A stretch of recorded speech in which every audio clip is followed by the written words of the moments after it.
Hey, where are you guys? I like that part. Hey, hi, I'm with Elton. Everybody knows Elton. Say hi. Hey, what's up? You guys project. Oh, okay. Yeah. And of course, we're here at Proof, the other side of Chinatown and Ferry Terrace Street. Anyway, doesn't matter. First of all, how's mom? How's dad? Great. Talked to mom a little bit this morning. Good. Dad has a little project that he's working on. He actually makes, he takes gourds and shapes and paints them, sands and dries them, and makes them into fruit Oh, shapes. cool. And that's really neat. Because your parents are really cool. Oh, they're great. Yeah. Not really. Hi, Mom. I know she's probably watching sooner or later. So how you doing? Good, man. Just staying busy these days. That's good. People ask me every day. I'm still playing music, and not as much as I would like. So I'm basically behind the bar a lot, pouring drinks, just putting that money away. That's about it. Yeah, well, that's important right now because I'm not shooting half enough as I want to do. Oh, look at that. Okay, he finds the gourds. And then Oh, that's so cool. makes a little fruit. That's cool. Anyway, It's good. Well, let's. When did the rock and roll bug hit you? sixth grade, definitely sixth grade. And what was the band or the moment or the radio or? It was a few different things coming together. I had a buddy named Brad that lent me a tape of Metallica's Kill 'Em All, and then Guns N' Roses' Appetite came out, and this kid named Chuck who had a guitar, he lived in the other neighborhood. He showed me how to play the intro riff to One by Metallica, and I was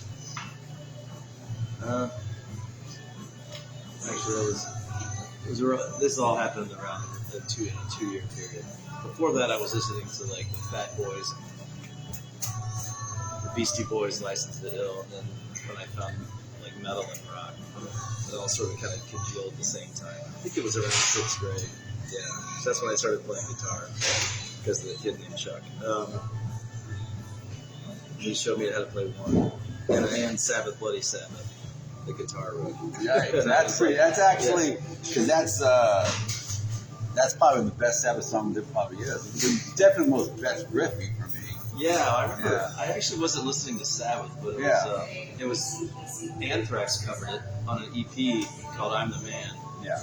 And they covered that song, and that's what we were listening to. So it was in that. I'm assuming it's probably the same key. That was the riff that we were kind of going. Yeah. That was cool. So when did you feel like you want to be in a band? Since that point, I played a talent show in the 8th grade, and we played a Megadeth song. The Rust in Peace record came out, and a buddy and myself, we played Rust in Peace, the last song on the record, and everybody was happy. And after that, high school happened, and then by the time I was a sophomore or junior, probably, I was writing music with that same buddy. We got into a band and we were playing shows, and we weren't very good, but we were trying to do something.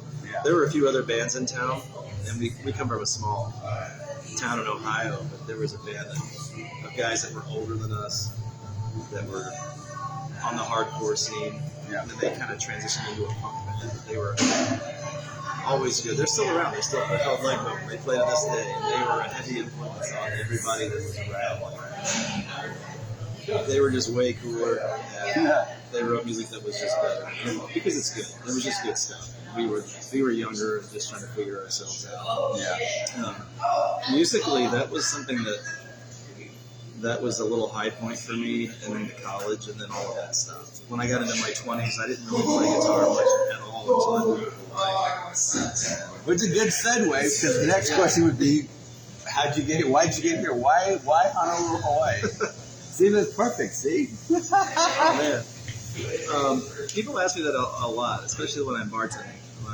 They're like, well, you're from Ohio. They're always like, well, what brought you here? I'm like, well, I don't think that's too difficult to figure out. I wanted to be by the ocean. I love palm trees and things like that. But I tell them, I'm like, growing up as a kid in a small little town, I knew I wanted to be somewhere else. I think the influence of Magnum, literally Magnum PI when I was a kid, or I joke about this, but like even Almond Joy commercials, you know, where there's like a beach or something like that, or palm trees, coconuts. I'm like, I want to know what that is. Yeah. I don't want to live on a farm hauling manure my whole life. So there's something else out there, you know. So Yeah. and in some way, even my grandmother. There were pictures in her office. My grandmother she ran a tax service. Yeah. But there was a little collage photo on the wall there for many years it sat there. She made a trip to Hawaii, and I don't even know. I asked my mom about this a few years ago when I was drunk, and I don't remember why she came here or how or whatever it was. But there were pictures of her here in Hawaii too, and she didn't have a lay on. She had a picture of the luau with the. You know, some local people that were looking all nice and tan. There's my grandma, you know. So for some reason, I don't know, this place always called me. That's good. Well, it's lucky for us, that's for sure.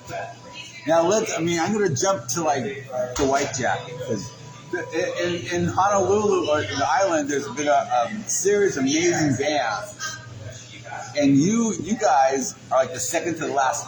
You know, it's Kings of Spade, and then before that was you, and that's it. I mean, Kings of Spade did a lot. You actually jammed with them a lot. I played a few shows at Kings of Spade after the White Jacket was over. Yeah. I'm thankful for that. That was great. We played that White Party or whatever up in Turtle Bay. Yeah. It was great. 3,000 people. I was blown away by that. I was never in their band, but I was very proud to be a part of what they were doing. They wanted me to be an extra guitar player on their live stage. Yeah. Great. Yeah, because at that point I wasn't really doing anything anyway. Yeah. They messaged me, Jesse contacted me out of the blue, and I was like, "Hi, Jesse." Absolutely, you know, I'll do that. Yeah. Because they covered a lot of ground. They went everywhere, open for everybody. They were big time too. Before them, it was you guys. You guys pop, you know. I mean, you guys did everything for everything. You opened up and stuff, and you headlined, and you did this, you did that, and you had a record. The record was great, and before that we were a great cover band too. We did the small bar scene, and then once we started doing the original stuff, that's when the bigger shows as openers kind of came to us. Yeah. And it just snowballed for a little while. We had a lot of momentum. Yeah, because in the history, there was like Sunburn before you guys. They did all that stuff. Yeah, and then Mark Caldera had Passion, and they opened for Priest and Whitesnake. But after you guys, and then Kings of Spade, that was it. Granite Saints are a great band, but they're not, there's not that thing like happening.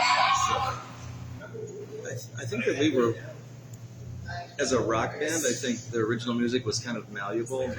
I come from a heavy metal mold, and Dustin came from obviously influenced by Incubus and a lot of other things too. And Joe vocally had pop influences, and I think that in Rocklin, our bass player, Island guy, Tiki's great bass player, you know. So we could kind of mold, like when we played with Avenged Sevenfold. We had like this intro song that we started out with for live shows, and we were working on it. We kind of metaled it up a little more for that show, and other shows like when we played the Third Eye Blind, for example. Wait. Because that show at the Blaisdell, it was like the biggest Spinal Tap moment of my life. Because Elton called me up, "You want a photograph?" It's like, "Sure, I'll do that for you," kind of thing. And it was like, you guys get there's nobody telling you what to do. And so, remember that? And so you guys kind of, we'll set up here, and there's no dressing room sign saying opening support act, and there's no time frame. All of a sudden, it's like, okay, what you doing now? And Joe goes on, and you start playing, and you guys do a killer set. I mean, it's barn buster set. The crowds, you love the crowd, they love you and stuff. And then all of a sudden, Joe goes, "I guess we should go now." And there was nobody ever. Yeah, it wasn't much. I think that at that time, the management side and the crew of Avenged, that was the last show of probably a 2 years. They were on the road for at least a year and a half or something like that. Yeah. I remember talking to their stage guy later on. He's like, "Yeah, we don't even need a sound check. They just roll in with their gear and flip the switches on when it's time." And because they were a well-oiled machine. And tired, well-oiled machine. Yeah. So Yeah. but kind of when it came to that show, I think we got there early too. So no one at the Blaisdell knew anything. Yeah. Their Yeah. management didn't give any indications that we should be doing anything. So we But just, it's the biggest Spinal Tap moment. And I gotta thank you, because you guys did a video kind of montage in that show. I made that video. Yeah. And thank you, because I'm in it, a lot of it. I'm like, because there's a photographer has this thing called the ninja clause. You're not supposed to be seen. Okay. And all of a sudden, like, there I am, my poofy hair. And then the cool thing is, watching a band go from that to an arena level, all of a sudden things happen really quick. I mean, real quick. JJ, I saw him, that regular drummer, all of a sudden he figures out he controls everything with his right foot. He controls the whole place. And I saw that in his eye. All of a sudden he's pumping away, and I told him after the show, I said, when did you realize your right foot controls everything? He's about the third song. Yeah. I love that video clip when there's actually a video on JJ, and then you come down and kneel down and take a picture while he's playing. Yeah. It was a neat moment. Yeah, and I posted that from, and so you guys didn't see it. He's a big part of my gallery show that would happen a couple months ago. Thank you for that, by the way. I don't really post much anymore. I should go make a post about that. That was really cool. But the cool thing was, because each artist, I did my web page, I did a section. And of course, there was all the photographs over the years of us and stuff. And then there was that video. And I haven't seen it in a couple years. And I was just laughing. It was good. Do you remember what I told you before you jumped on stage that day? No. I have the gift of longevity. So I told Elton, when they opened for the Eventual, it was like, some kid, you could be some kid's first guitar player. Some guy's going to go to the show and see you, and you'll be the first guitar god in his life, kind of thing. Not to put any pressure on you know, that's great. Yeah. I know that I've seen those people too. I remember once, that's happened a few times. I remember there was a time when I was a person that people wanted my autograph, and that was there were some young people that were there. Like, I want to play like you. Like, that's great, man. Yeah. Well, it's going to be easy because you can be better than me. No But problem. the cool thing is, that's why you're so humble. I mean, no matter what you've done, you've always been Elton and humble. I mean, and you're a fan of the music too, which is kind of cool. Yeah. And so, yeah. All right, guys.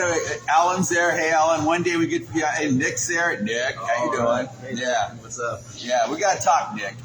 But the cool, and then because I saw you, I guess, when you guys played rivals and stuff like that, and when Tavana opened for you.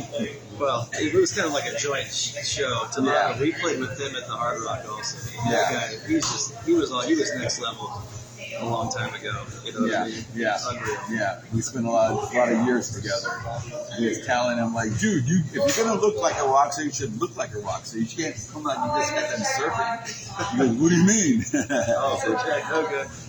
Okay. No, I've always, from the first time I ever saw that guy play, I'm like, Yeah. He's monster talent. Oh, him and David are. Yeah. I remember when I moved to Hawaii, I was at Kelly O'Neill's and I was watching Solution play, and I was like, that's what I want to do. And I remember it was interesting how that happened because it was around that time that I bumped into Dustin. I was working at Arnold's. Yeah. And we just happened into a conversation. Never saw the guy in my life, and he's like, he just moved here, and he wanted to put a band together. We just happened to both be from Ohio. I didn't know that. We both went to college together. Not together, but we were there at the same school. Yeah. That's crazy. It is. Yeah. So, And I was like, I want to be in a rock band. And he's like, all right, well, let's do this. So at one time, of course, being the biggest guitar player in the island, he also held court at Arnold's. He controlled the bar forever. And that was I'd walk in and there'd be nonstop people for a long time there. It was a good run, 12 years at that place. Yeah. And then the legend continues. I don't go there very often, but once in a while I was like, I remember, Yeah. Usually when I see you, I'm like, all right, what can I get you? I'm definitely going to get your first pair, and then we'll go from there. Yeah. You can find me at Kelly O'Neill's now. Yeah. So rock and roll was fun, but behind a bar is where I pay my bills anyway. So Yeah. Well, there'll probably be something coming along sooner or later. wanted to do something. I mean, I see about inklings in town about things happening, so we'll find out. Well, I mean, during the pandemic, even up before the pandemic too, I was very thankful that Helena Behrens was like, "Hey, do you want to jam?" I'm like, "Absolutely. At least I can do something." She kept me engaged musically for a while, and I'm really thankful for that. That's my next segue. Sorry, man. No, that's great. I had to say something. No, it's great because you and Helena are like really, honestly, kind of my two favorite people on the island. Oh. And she's done her little thing, whatever it is. I'll walk in, and then the same thing. And then all of a sudden, one day, I think either you or she told me we got a band together. And it's like, yes, because it was fun, man. The cool thing is music doesn't matter who you are, as long as you have a group that you guys fit together. Yeah. Because the groove matters, or the tune, or the sound, or whatever. Yeah. I was always blown away by her. I would have to practice a lot when we worked on stuff. She can actually sight read songs. Yeah. But you need And to just play them. Yeah. And, Hi, Helena. I missed you. And then, of course, all of a sudden, Kat Lowenberg texted me or whatever and said, "I'm going to jam with these guys tonight." I'm like, yes, that was cool. Yeah. And then that morphed into getting Finelli in the band. Yeah. Hey, Dave. Oh, he's on social media. So. Yeah. It's interesting when I bartend now. For people that have known me for a while, if they haven't seen me, they'll ask two questions. They're like, "Are you playing music? And are you paddle?" I used to be a big paddler. And the answer to both of those is not really, not a lot. Yeah. Right now, I do play in a Guns N' Roses cover band with Finelli. Yeah. And that's about the only thing going. Before the pandemic, because you guys had a couple of shows, and you guys were like on the rail. You guys are really doing. We were actually up right at the week the shutdown started. 2019. Yeah. I'm losing track. 2020. Yeah. March, right? Yeah. Helena and I had a huge show we were going to play down in Chinatown. And it was that very week that they canceled everything and closed all the doors. Yeah. It was gonna be a St. Patty's Day show. It was gonna be huge. Yeah. And it never happened. I caught you guys at Downbeat. That was a crazy show. And then you guys did it was gonna be Anna's. a Downbeat. Yeah. And then Anna's was a monster show. I mean, all of a sudden, Finelli's playing. You guys are playing Clutch and playing a bunch of different stuff, and it was like, you guys were hitting it. So I was really happy. That was really cool. That's right. We were doing that Clutch stuff. And that's Dave's favorite. Yeah, we were rocking that stuff. Yeah. That sort of thing fell apart. And that's when, the pandemic. Yeah. And even when that was going on, like, I was, in a room playing. I did a couple of things. Yeah. I did a one-off cover song, which was really cool. When Darren Jeans had us all send our parts, and we recorded our parts, and then we videoed ourselves, and he lined it all up. Yeah. A collaborative cover song, and I did a couple of posts or whatever. But Helena, during that time, she took advantage of that and was going online on Twitch or whatever it's called, and was doing a lot of things and going. And so once things started opening up again, I was sitting in with her doing acoustic stuff. Yeah. So I was really thankful for that, because then we got into the rock band thing again. Yeah. And the Dave Finelli thing sort of went to the wayside because he had his commitments also. And then the Night Train band came out of the blue somewhere. I don't know. Yeah. It's been, we've done 4 shows, I think, something like that. That's good. But, We got to do at least I'm doing something, Yeah, you have to roll the punches. That's the whole thing about, life on an island. But when he asked me too, he's like, "You want to do a Guns N' Roses cover band?" And I was like, "I'm kind of busy." And he's like, "Well, we got a guy, Jake, that's going to do all the leads. Can you play all the Izzy parts?" I'm like, "Yes, I absolutely can do that. Let's." Not that that's easy stuff. I still have to take time and learn that stuff. It isn't as demanding musically to learn all that stuff. So it's good for me right now, because at least I'm doing something. Yeah. I still have some original material that even Dustin and I were writing when he died. Yeah. My goal is to ultimately finish those one day, but it's just not the time to do it. Yeah. And I don't. Yeah. It's going to take the right people coming together. The Dustin thing could ever be really hard. It was really. Sorry, man. You guys are like musical brothers. Yeah. There was something. Yeah. When you're in a band, or it's very rare that you have a connection like that. And so, unless you Dave Grohl, it happened twice. Right. Yeah. That's probably a big annoying factor, Dave. Yeah, I was very thankful for him in my life because he allowed me to believe that I could play guitar in a way that was good. And he's a very nuanced player and creative. And, when we were writing stuff, I remember feeling like, while in real time during the writing process, like he could be frustrated with me right now if he wanted to, because I'm not getting it sometimes. Yeah. But he never behaved. He was always just okay with me. Yeah. He was comfortable with me being the kind of player I was. Yeah. And that's what it is. So, Yeah. So let's geek out. Oh, sorry. Let's geek out. So during that time period, you basically had a Les Paul. Yeah. And what type of, was it a custom or was it a standard? Standard. Yeah. I bought that in Columbus, Ohio. I had it. It was like my main instrument for a long time. Yeah. I don't know why. I decided to take that instrument and just stick with it. Yeah. I was like, before that, I wanted. Let's see, how did that? Prior to that, I spent a lot of time. I owned all like Jackson and Ibanez guitars, like straight up metal guitars, and I wanted to buy a guitar that was just kind of a classic rock and roll type of instrument. And I love it. I still love it to this day. I just haven't played it for a while. I gravitated towards Strats. And I think a lot of guitar players do that when they get a little older because of clean tones that you can pull out of that instrument that maybe aren't as accessible. But as a Les Paul, a lot of people will argue with me. Yeah. There's just a way that you play the instrument. Yeah. And Strat's not so heavy. Well, that doesn't bother me. But it is much lighter. Well, I was talking to Matt from Big Toe a couple years ago, and he said he was switched to SGs because the Les Paul is just too heavy for him. Oh. Yeah. Hi, Matt. Yeah, that never really bothered me. Yeah. I embraced that the weight of that instrument. Yeah. Well, you're the guy. Did you ever see Big Toe back in the day? No, I don't know. Did you guys ever play your band? Did they ever play the Wave and stuff? Was that? No, I missed the Wave. So I moved here in 2006. I think. Yeah. Okay. I think the Wave closed early '6. Yeah. And I moved here. I landed on the island. Yeah. And that place was at its end. Yeah. That's where Terry and I met. The Wave. No kidding. I was talking. I work at the Aloha Hotel now too. Yeah. I was actually talking yesterday to some of my coworkers about the way that came up. I'm like, I never made it there. Yeah, it was because it was good, and all of a sudden it was after hours too. So a lot of that and local speak. Sand Villa is the other after hours place people just hang out at all the time. I wish it was still there too. Is it gone? Not open. I think the pandemic did it in. I don't know what's going on. I think that there's something going on there. The hotel changed its name. I don't even think it's called Sand Villa anymore. Wow.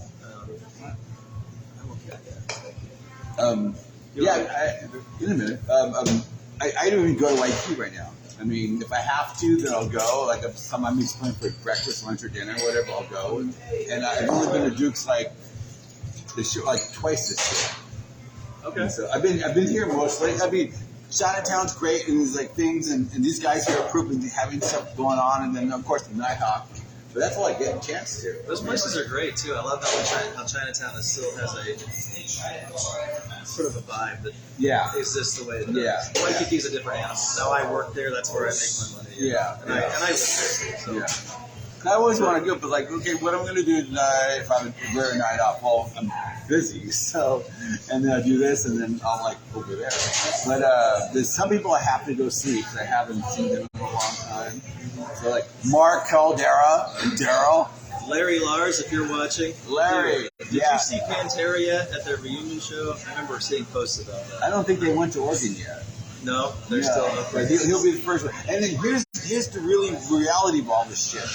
Larry should be the drummer.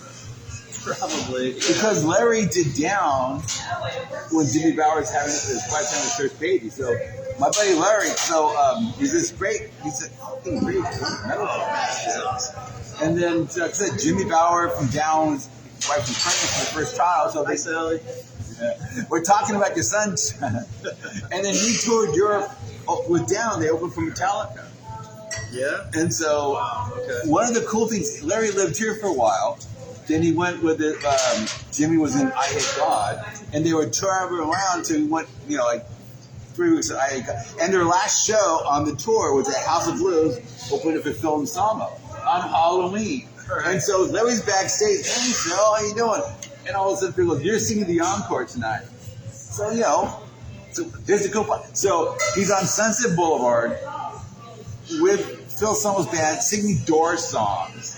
Awesome. As he should. And he flies back the next night. He's at the house of Hard Rock Cafe with the K-Boys, and the does the encore. He's doing Roadhouse Blues and stuff. It's like, That's great. Wow, man. Yeah. So it's good. When you see Helena Seller, say hi. I will do that. You ever jump in like, okay, I got a second? I haven't done that. I've gone to the Rose a few times, and I've just watched them kind of close out their set. The few times I've gone, I've just gotten off work or whatever. Yeah. But like, did you meet Kelly at the same time she worked at plays with Kelly's? No, I don't work on Wednesday. This is my only day off. She'll be there tonight. Yeah. I might stop in there to say hi. I haven't seen her for a while, actually. I was gonna reach out to her anyway just to say hey. Yeah. And like I said earlier, like I don't know, I'm very appreciative of her pulling me in and just keeping me on the ball musically. Like, just at least I'm doing something. Yeah. And it was a lot of fun. It was so much fun too because I learned a lot from her. Yeah. I learned how to play a lot of songs I never would have played. That was the cool thing. Like when I'm contemplating this stuff, like, hey, this is Elton, this is Helena. How are they gonna go? And then it worked fine. It was great. It was great. Well, also too, it was like a 3-piece. Yeah. You're responsible for doing other things, like with the White Jacket. Like musically, I could hide behind Dustin, sometimes because he was so much better. And anyway, when you're the only guitar player, you have to play your parts properly, or it doesn't sound good. Something's missing. Yeah. That's probably why Rolling Stones has always been a fork having 2 guitar players. Because Keith could. Hello. So how do you find new music? Do you look for new music? How do you get any kind of new music, or are you like stuck in the Metallica days? A little bit of both. Actually, I have some friends that are in a band called I Prevail, and they're huge right now. And I think that musically their stuff is very fresh. Yeah. They are creating sounds and they have an energy that I've never heard before. I'm actually going to promote them. Yeah, I Prevail. If you've never heard of I Prevail, where are they from? They are from Michigan. Yeah. Their tour manager, Christian Skermit, is a friend of mine, and I met them through him. And I've actually done. Funny enough, I've been on the road with them a little bit. I was with them in Seattle and in Portland a few years back, and also I rode their tour bus from Louisville, Kentucky, or where was it? No, it was Lexington, wherever it was, up to Ohio for a music festival. Actually, that was when that happened. I was at a music festival. That was the day I got back was when Dustin passed away, because Dustin was going to come with me to this music festival, and he couldn't afford it. And I ended up getting backstage, and I was on the stage when Korn was playing, and I have a beautiful picture of me on the backstage with Jonathan Davis like this, and this whole crowd, and that's the last thing I sent to Dustin. I was like, dude, you should be here. Yeah. And he's like, no freaking way. And then I get home, and I got a call to go past it was really tough. But I Prevail. Yeah. Those guys are great. So to answer your question, I'm not, like, even Godsmack put a new record out just recently, so that's kind of like old bands doing new stuff. But it's good. I haven't really listened to a lot of other new things, and I still find my happy place in dialing up Alice in Chains. I tell people this and they kind of chuckle, but I love the 80s heavy metal scene. Like, whether it's Metallica or even Warrant. I think there's a lot of good music that came out of that era. And I've been listening to it again. The band's called Dorothy, and the latest album's called I forgot what, but the latest.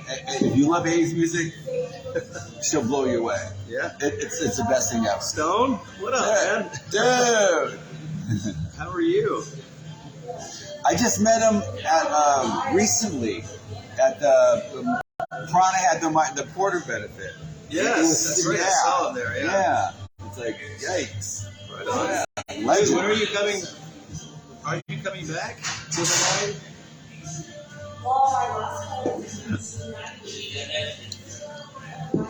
Okay, so you, in a perfect world, you wake up, do you put on a record, put a CD, or turn the radio on? In a perfect world, in the imperfect one that we're in now, Yeah. I flip open YouTube, which is not a good idea. In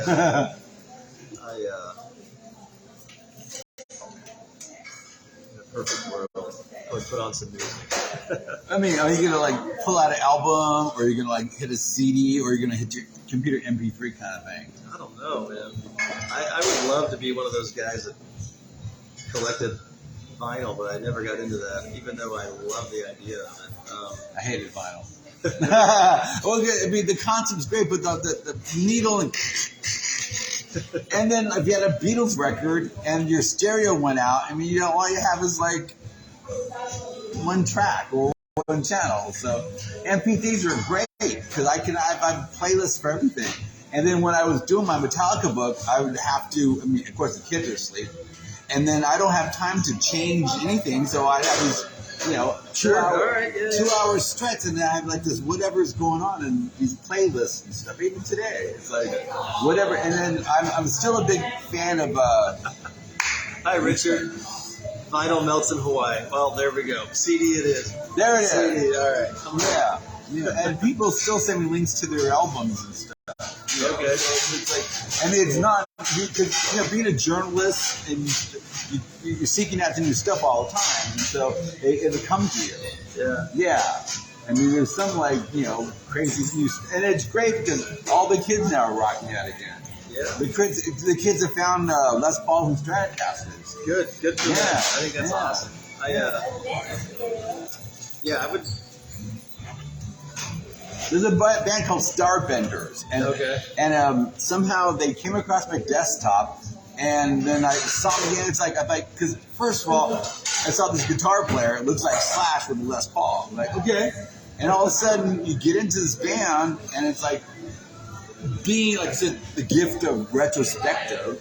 It's like the bass player looks like the guy from the New York Dolls, the Killer King, blonde hair like that. The drummer, whose last name is Moon, is actually playing like Keith Moon, and she's a girl, and she has electrical tape over her nipples. That's kind of cool. And then the lead, the lead singer, guitar player, whatever. She's like if Joan Jett and Blackie Lawless had a baby, and she cuts amazing leads. And I'm going like, fuck. Wait, who are these people? It's called Starbenders. Starbenders. Where are they from?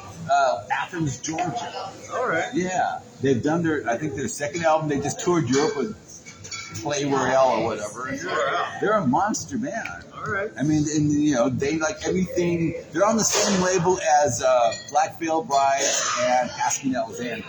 Okay. So they're in good company.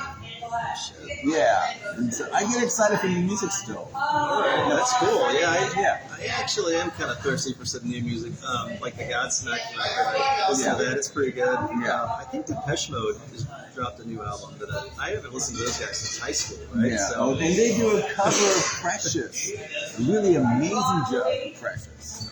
Yeah, so yeah, it's kind of cool. To answer your question, in a perfect world, I would wake up going, man, I've got to work on this music that I've been writing or practicing because I've got a show coming up. That'd be a perfect world. That's good. That hasn't happened for a while. Yeah. And so when you do practice, you like headphones into your iPhone? No, lately with the Night Train stuff, Yeah. I just bring up the Appetite Rap record and just play along with it. Yeah. If there's something that I don't know, I'll go online and see if there's an attack. Just as a player, I need to get back to working with a metronome, which I haven't done for a while. So my chops aren't as good as they used to be. So the dexterity, not as much. So I'd like to wake up one day and dedicate myself to the discipline of the instrument. Yeah. But I haven't been there. I've been pretty removed from that for a while. Yeah, it's called Robert Fripp. Because he's married to Tori Wilcox. It's crazy. And they have this, every Sunday they put out some really weird cover tune you never thought Robert Fripp would do. And the interviews, I'm not a huge Robert Fripp fan, but I just adore the fact that this guy who's like he's always practicing. He's in his suit and tie. He's English. He's like, and this is the way you do this, not the way Tony Levin did it. This is, and they'll do great cover tunes about it. I would love to play disciplined music, disciplined guitar, but I've got, I'll get back to it one of these days. I'm in that Edmonton or Pitfall area, If the heart's still there, you put the words out to the universe. It is. Yeah. I remember I had the opportunity to prepare and audition for some stuff before, and it didn't work out. But it would be awesome to be in a band that's like has a regular schedule where I have time to do it. Maybe be creative again. How's your singing? Really bad. I practiced during the pandemic a lot, actually working on my vocals. I downloaded some exercises that I was sticking to it really well. My voice got a lot better. Yeah. And then I stopped. I went to Texas too for a while. Yeah. So I remember that. And then I went to a firefighter academy, and then which was great. All of it was awesome. Yeah. The music kind of suffered at that point. I wasn't practicing vocals or anything like that. Okay. So get back to the geek talk. I like that thing. So you're doing a Strat more now. Strat now, Is that because you said because of the clean tones? Yeah, but I'm actually ready to let it go. I might resurrect the Les Paul or look for something else. Just to try it. I think that for some reason, a Telecaster is kind of calling me now, but not like in the traditional twang of country sound, but kind of like a metal out Telecaster. Because Tellies they're a weird beast. A PRS. You can do anything you want with a Telly. Yeah? Yeah. I don't know them. I've hardly ever played on one. Yeah. So it's a little smaller neck, a little more of just a plank of wood on the bottom. Depends on how you work your pickups. Okay. We're talking geek here. Yeah. Well, what's interesting is... Wait, Andrew, I contacted you. You gotta let me know, okay? Hey, Andrew. That guy's a phenomenal bass player. Really? Yeah, from Granite Saints. Okay, yeah. Dennis. Yeah. What's up, Dennis? Miss you guys. Dude, Dennis. Hey, man. Yeah, if you're ever on my side of the island, dude, come over, hang out, we'll talk. Yeah. Okay, so your top 3 favorite albums, or top 10 favorite albums? Anything in all time. Ooh. You can even separate like my top 10 when I was in 6th grade compared to, Yeah, sure. my go-to albums back in like 2010. Puppets, Ride the Lightning, Dirt, Alice in Chains. Wait, I gotta say that. So you and Tavana, would say, man, Kurt Hammett got me playing guitar. Yeah. And I'm going I used to buy the guy hamburgers back in the day. And then, I guess Metallica did that thing with Stone Brewery, and then, I was so happy that I could have you meet Kurt Hammett. Yeah, that was great. That was I'm like, well, there's the guy that motivated me to play the instrument. Yeah. So that was and it was cool to have my new friends, on the island, get to meet one of my old friends. Yeah, that was great, man. Yeah. Thank you for that. Sure. That was kind of cool. See albums. I don't know. I've been like I said before, I've been listening to 80s rock again, which I really embraced it when I was young too. I love Metallica, but I also love the hair metal stuff. Some of those albums are in my top 10. I don't know which ones. There's a lot there, but where did I leave off with? What did I say? Alice in Chains, Dirt. I would say Tori Amos, Little Earthquakes. That was a big one. And the one after that too. Under the Pink. Yeah, I like that a lot. Little Earthquakes was kind of like that. That was the depression music that I listened to. I don't know why it just does something to you. It's amazing, like the production and the lyrics. And the music. Well, here comes this little redhead girl doing this, whole thing. Under the Pink was good for me because it was her second album kind of thing, and because I have to think about, your first one was great. If you're going to do a second one, how good is it going to be? And so I wonder what she's up to these days.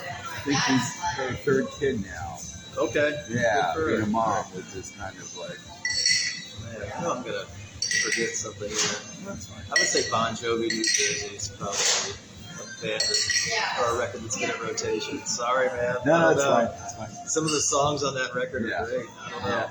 It was slippery, but slippery. I mean, I never. Slippery, maybe slippery. Yeah. I don't know. Yeah, only because of Dead or Alive, or what's the other one? Dead or Alive. Yeah, the other hit single off that.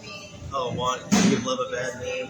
Yeah, something like that. But Dead or Alive was a big. You were too hardcore, man. You were photographing Metallica, so you But I mean, I got to photograph everybody from like. I'm one of the first guys to give Poison, interviews, and then it was Jet Boy, then it was like Wasp, and then it was like all the European death metal. What's that?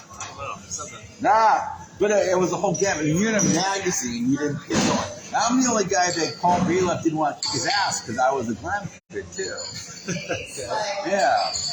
And so anyway, how you doing? You okay? Yeah, I'm great. Yeah. My girlfriend's messaging me. Oh. Hey, doing good. That's what? Booty call. I'm just gonna send a text real quick. That's fine. Elton's always been very cool to me. Well, that's easy, man. And so, it's thank you for taking the time out to hang out. I mean, it's it's a pleasure, important. dude. Yeah. Thanks for always keeping me around too. Yeah. Like, I know you got things going on. You've always been really kind. Yeah. Include me. I'm not even really playing music right now. Yeah. We're talking about this, Yeah. which, you know. Well, maybe this will help or whatever, but it's good. I mean, the main thing about having this podcast was, like I said, I didn't see anybody for 2 years, just about, And I spent most of it at my buddy Deb Walton's house on the North Shore. And it's like going, okay, now what? Yeah, really? The pandemic was weird, man. Yeah. I spent a year or so Yeah. in a room to the point where I'm like, well, I'm not going to do this anymore. So I went to Texas. Yeah. I'm like, well, I'm going to go do something crazy that I've never done before. Yeah. So here we go. I remember that. You're like, okay, that's fine. The pandemic was funny too. You remember back when that started? Like people would be like, they would just go live. And, like, Yeah. They just like be playing instruments and Yeah. drinking or whatever. Yeah. Doing DJ stuff. I don't know. Yeah. But I Everybody was just, a little bored. and then when I guess in July when it opened up, I got a real job. Cause I wasn't going to apply for any government assistance or whatever. It's like, dude, I mean, back in the late 90s when I moved from LA to Northern California, I worked at a couple of industrial companies and stuff. And so I still photographed, but I was, and so I worked at home. I'm still at Home Depot. And it's easy for me to do all that marketing and inventory shit. It's so easy. Awesome. Yeah, like the fallback kind of thing. And so there's more. And then I'm at the point I talked to my girlfriend today. It's like I'm not really into going out every night anymore. And even though to network is to get more gigs, but it's hard for me right now. I love the idea of going out still. I'm always going to like that. I think that's why I still choose to be a bartender.